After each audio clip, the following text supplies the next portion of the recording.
What is good, YouTube? Welcome back to another video. Today we're hitting legs. I'm gonna run you guys through the whole day, of course, per usual.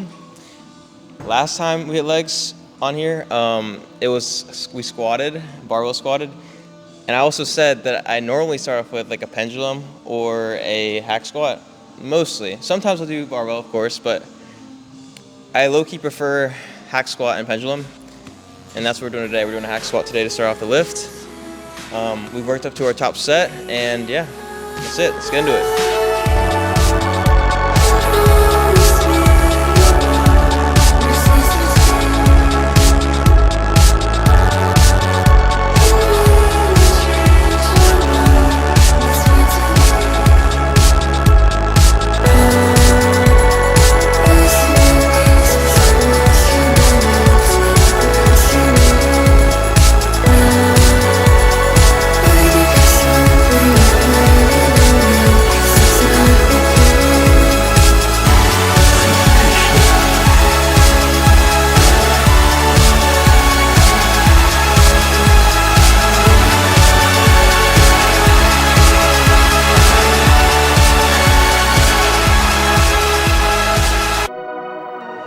I work in a little bit higher of a rep range for this movement, so I typically work in a lower rep range at the beginning of my lifts.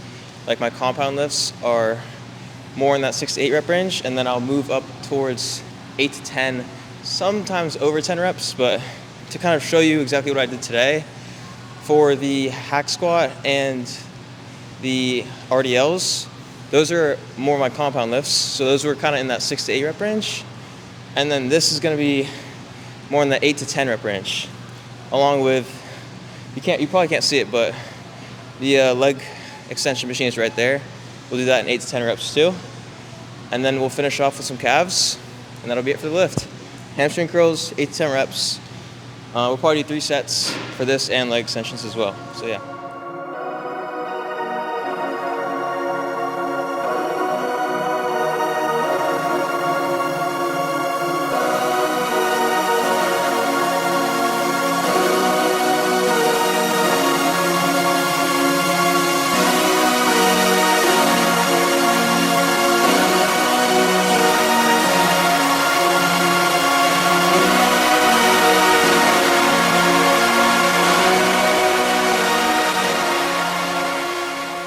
Back again. One little thing I wanted to mention also involving the leg day is it's something I kind of recently picked up on, or at least recently started implementing.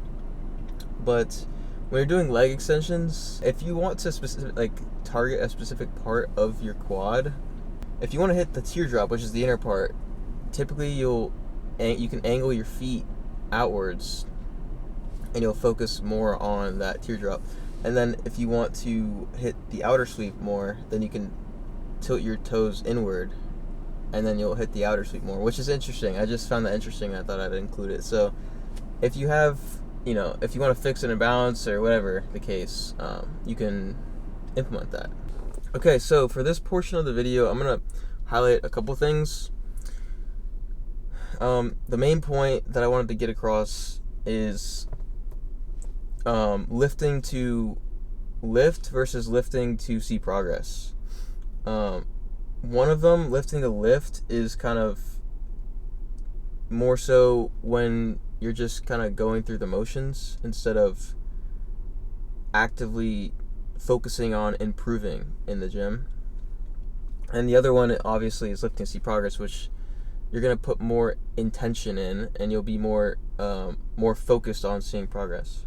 You really don't notice it in the short term, but over time, if you're like, damn, I'm not really seeing much progress, you'll kind of realize, you'll be just like, holy shit, I've just been lifting just to lift. I haven't been lifting to get better. So I think it's important because it's very easy to get into that cycle without even knowing it. And I've done that before too. I'm not perfect. I've done that before too. So it's kind of why I'm highlighting it, because every time you lift, it should be, how can I improve? And in my opinion, at least, it should be, how can I improve, or what can I do better today? And that is how you're going to see progress. It all comes down to inputs and outputs, right? Whatever you put into anything, goal related, you're going to get that same significance of an output pretty much every time. If you put in genuine effort, you're going to get good results. And if you put forth lacking effort, you're going to get lacking results. I like that law, I guess you could call it a lot, just because it rewards those who, work their ass off. It rewards those who put forth effort. I like talking about this a lot because this shit applies to, it applies to the gym, definitely, but it applies to almost anything in life, pretty much everything. And I think it's the main point at hand is just to put forth effort, But yeah, I think that's it for the video, guys. I hope you enjoyed, and I'll see you in the next one. Peace. Oh yeah, oh yeah.